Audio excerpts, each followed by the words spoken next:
person asked the question. Hey, everybody. Everybody looking like, Like, I'm a girl. follower. I'm a follower. Hi, everybody. Welcome to our final. We are Yes, how about that?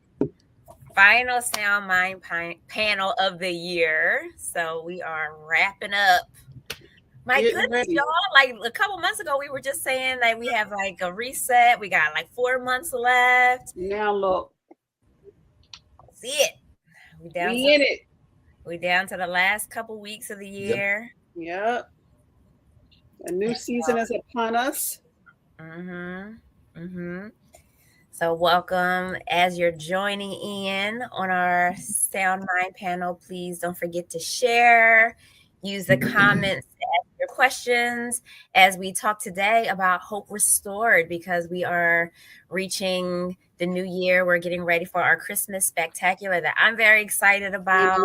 Me too. And we have our grief panel at Pathway Counseling on Tuesday at 7 p.m. And today we're talking about continuing on the theme of Hope Restored in order to just to uplift individuals that for many reasons, this may not be a very joyous time of celebration for some, and they're just looking forward to it being over and done with. So we're going to talk a little bit about restoration of hope today, and in particularly individuals who might be going through grief or loss, and just how maybe offering some support in a few moments that we have today. So join us. This is not a monologue. This is a dialogue. So please do let us know if you're tuning in, where you're tuning in from. Talk with us, ask questions, participate in the conversation. Amen. Amen. Let the church say Amen. Amen. So welcome aboard as we talk through some things. I want to just say, as we were getting ready to like do our Christmas spectacular, and as we're getting ready for the grief group, and even my therapy sessions and meetings at church, all the above, that a lot of people are going through grief in different ways. I think a lot of people have had loss of loved ones, but also there has been so much change and things just don't look like it used to. And grief has different faces. So for many people, their friendships have been, they're non-existent right now. Relationships with family has drastically shifted, and people are grieving for very, very different reasons. So we want to make sure that we are offering encouragement and support for all types of loss. I'm glad you said that, because it's not always a loss of a death, a loss as in death.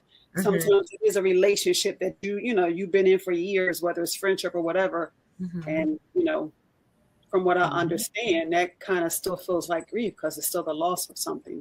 Yes, divorce, job changes, all of those things can have a devastating impact on individuals and how they navigate kind of the rest of their life, how they look at the holiday season, how they plan for the future, how they see themselves and their own identity. So, let's talk about that a little bit. Hi, Manuel. Thank you all for joining us today. So let's chat a little bit about it. So there's like I forget oh my gosh, I drew a blank on the cycles of grief. Who was the originator of the old theory on grief and loss? Oh yes, all those things. Yes. But a lot of those are outdated, and I actually like Worden's version of the task of mourning. And one of the first tasks of mourning is to accept the reality of the loss.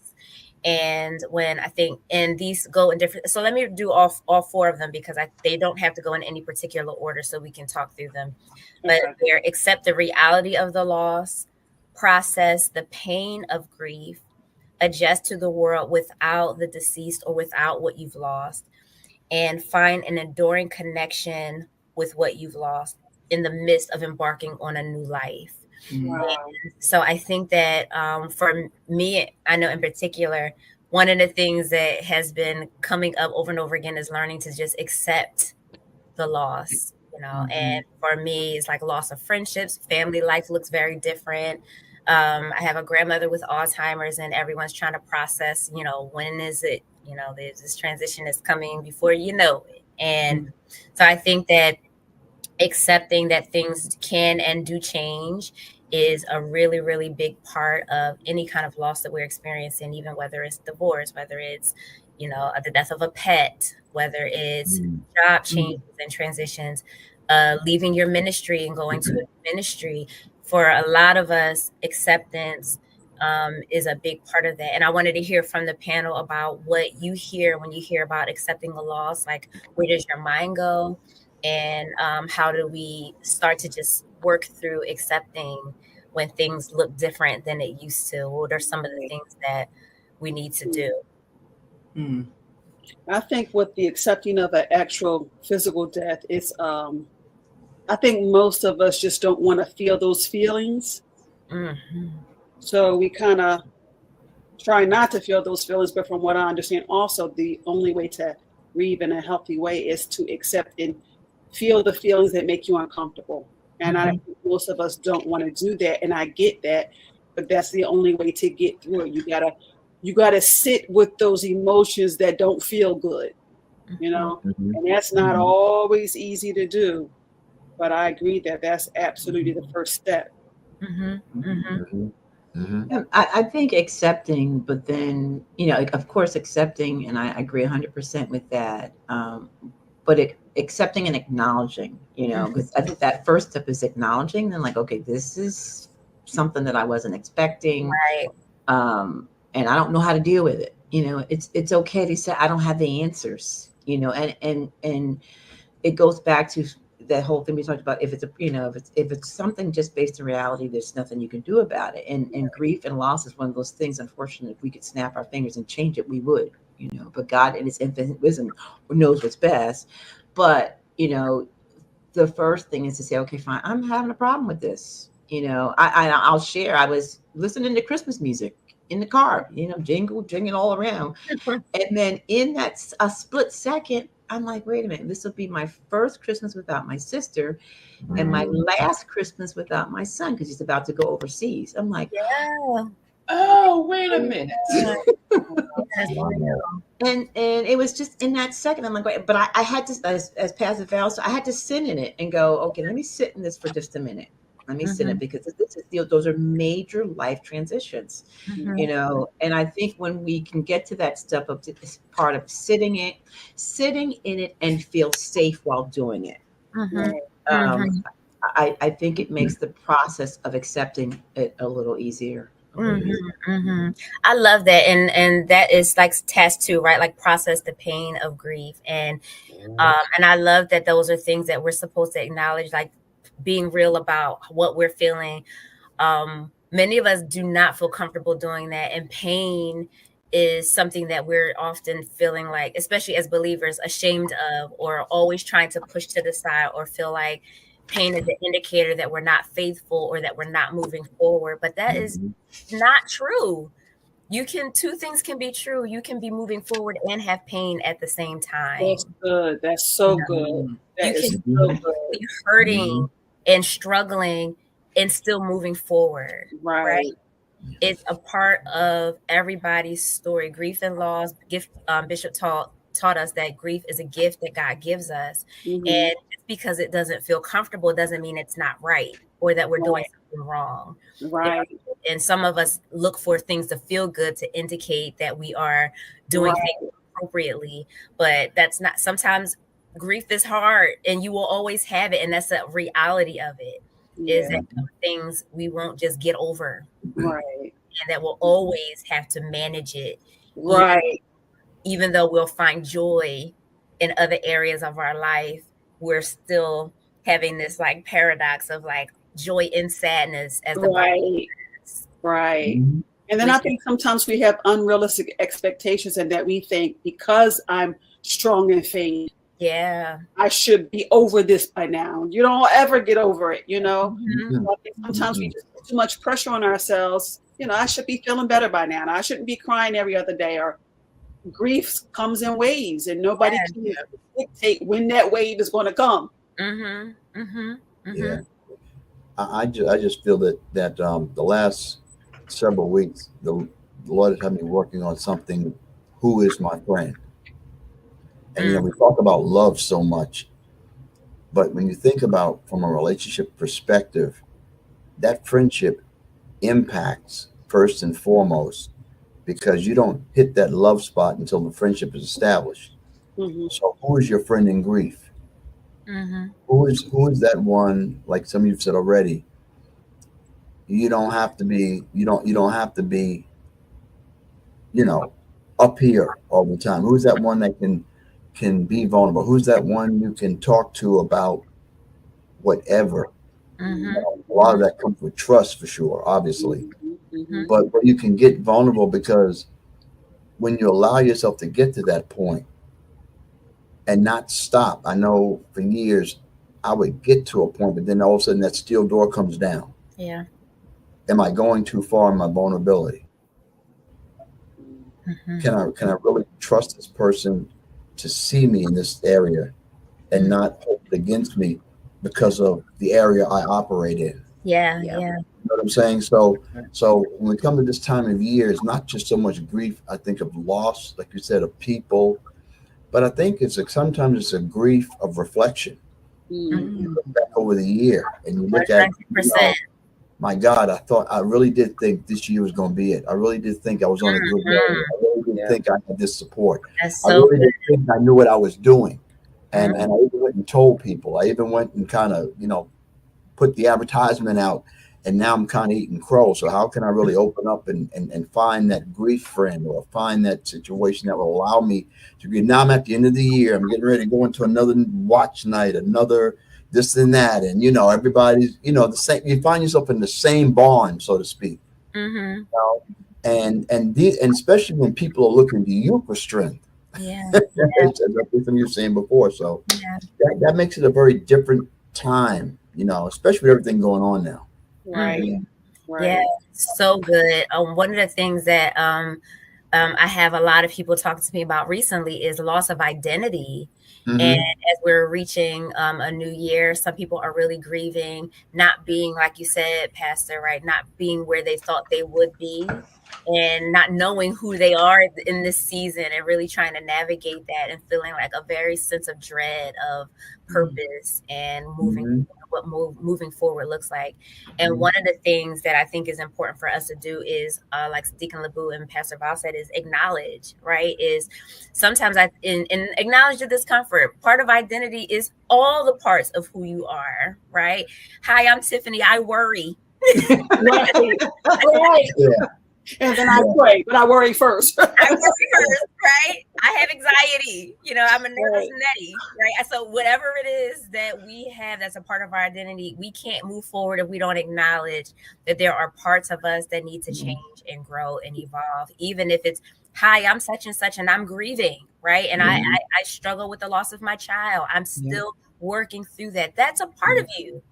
And instead of us trying to block out that side of us, that becomes, a part of our journey and our narrative.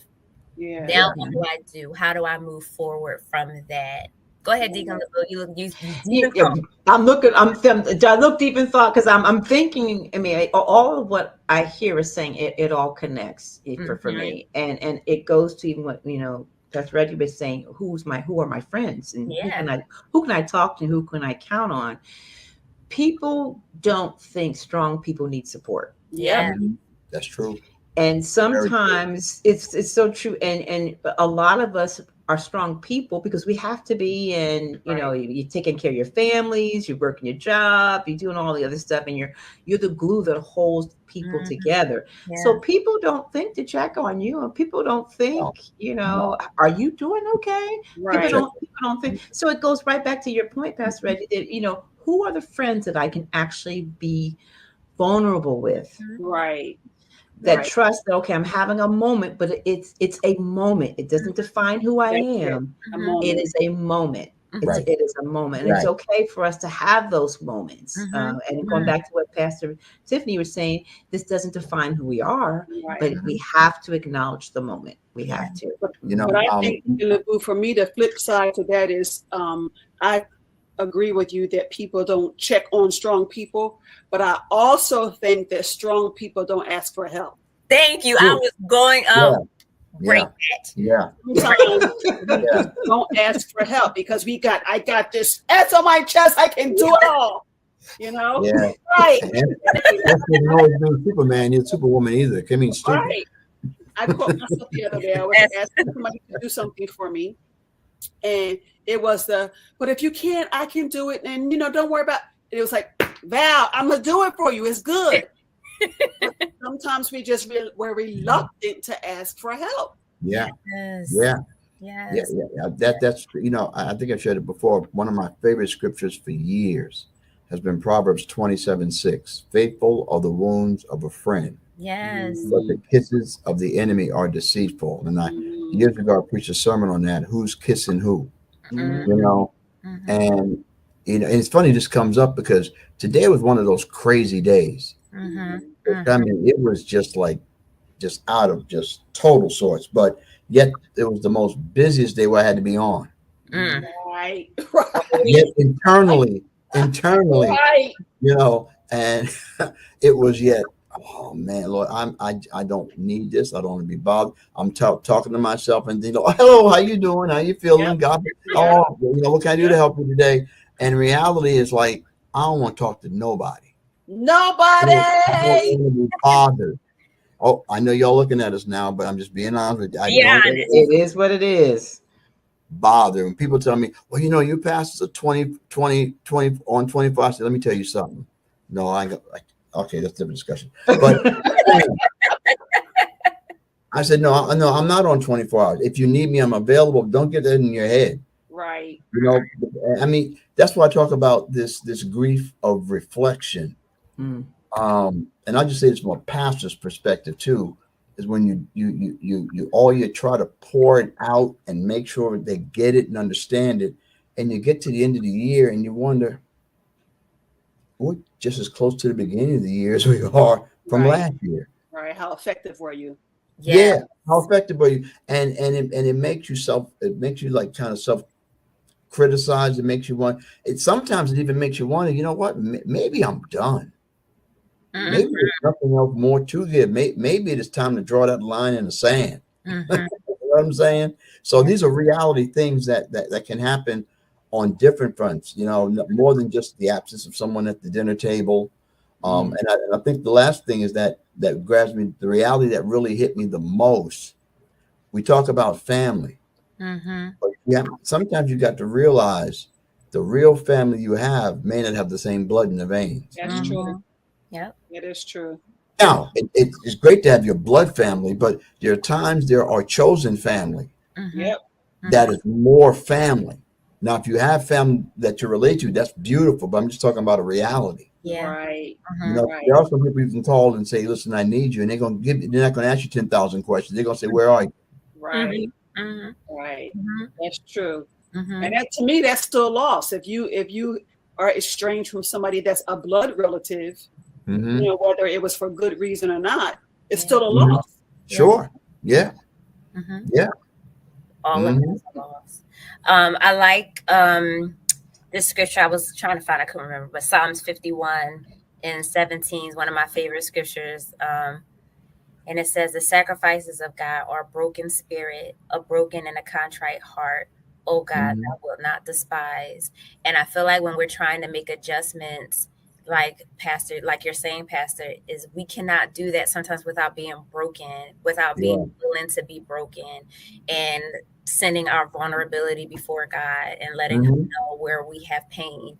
And when we're trying to overcome difficulty or loss or grief, is be broken before God. And a lot of us are super prideful. We don't want to ask for help. We don't want to reach out. We want, like we said, we have that big S for stupid on our chest. Yeah. Right. Basically. With help available. right? Or selfish. Still Yeah. be like, I'm good. I'm good. I'm good. Yeah. I don't know how Yeah. many times people ask, you okay? Because I'm a therapist. I get paid to read people's faces. Right. Good? They're like, I'm Oh, good. I'm good. I'm like, you good. Right. You good. You good. You know, and it's like, good. I'm good. if They're like, one more person tell me I'm blessed and highly favored, I will. you I know I can't. I don't like those spiritual answers, right? it's okay. It is biblical to be broken. Yep. You know, it's a heart that God does not despise. It shows trust in Him, contrition, a heart turned toward God. Right. And when we're going through grief and loss or transitions or anything like that, it is a way toward God, not away from Him, and toward other people. This Right. is community. Right. Because it shows our humanity. Yes. You know, Mhm. we're human. We hurt. We don't like stuff. We don't feel like doing stuff. Sometimes we feel like talking to you. We're human. Yes. Yeah. I like what Manuel said, you know, the brokenness can be the building block God is using to spiritually mature us. You know? Yeah. Wow. And I think seeing ourselves, with that being said, like seeing ourselves as one body. Right. So if we think with love and we don't despise anybody else's process, you know, like we do as saints, like you should, Mhm. you know, blessed are those that mourn. We just shoot people off when they're grieving and telling you gonna be all right. You still crying over that? Right. You And know, Oh my gosh. they're in a better place. Don't you even worry about it. that is so terrible. offensive. That's so offensive. It really Yeah. Because is. you just skipped over my feelings. Yeah. I think this is where it goes back to what I was trying to say about the finding a friend in grief. Yeah. Because sometimes there are people who just don't know what to say, Yes. and they make you feel worse when they leave you. Yeah. You know, it's going to be okay. No, it ain't okay today. No. Right. It's not okay. Right. You know what I'm saying? Right.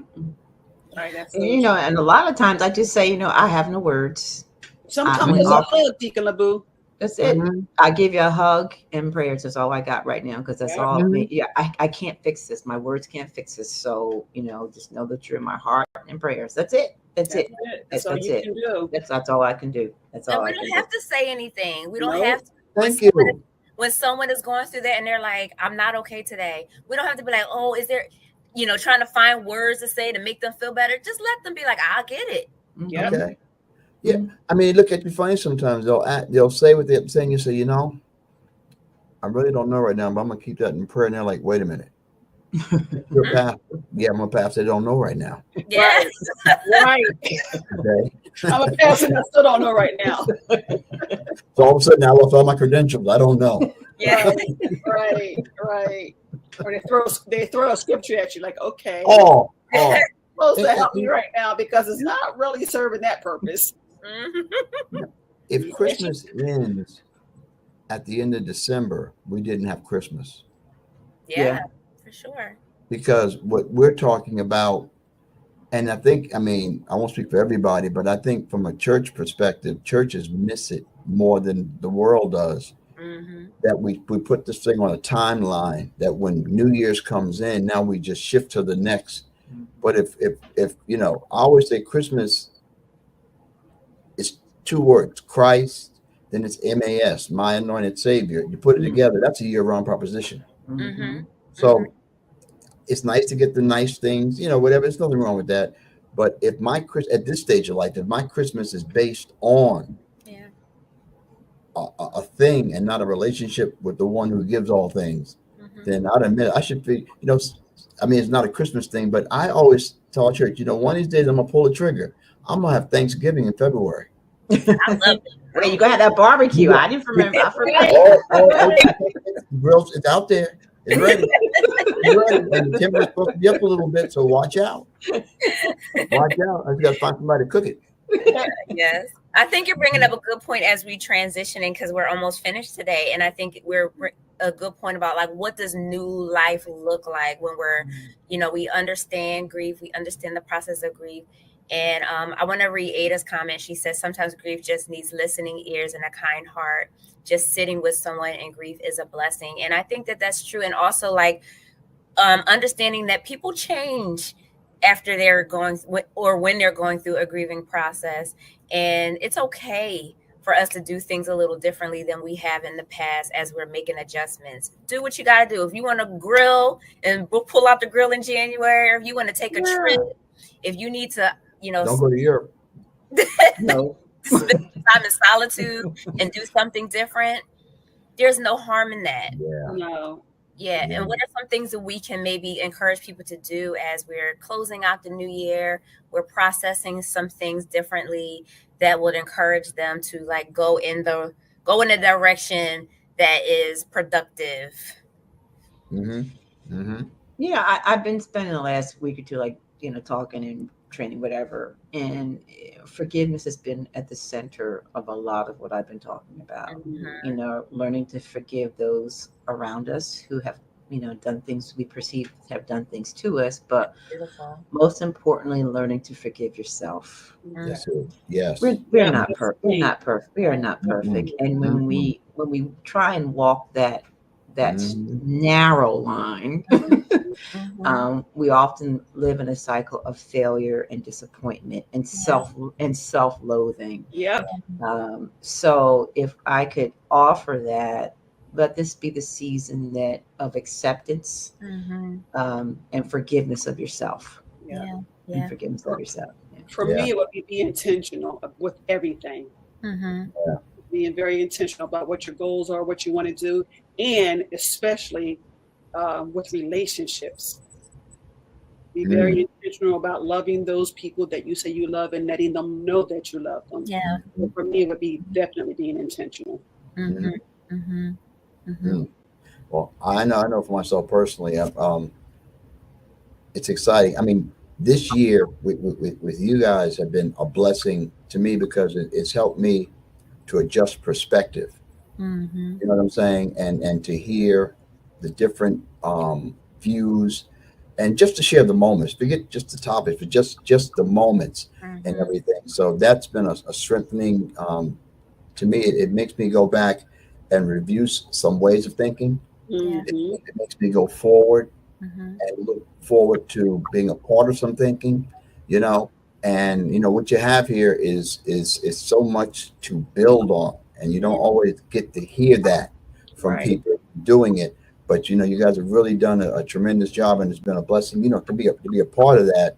But this is what it's all about. It's especially we as I'm going to just say Black people. When I came up, we were Black. Every decade we changed a little bit to something else. But a lot of the world is not ready for this type of cohesiveness among us, especially male, female, generational.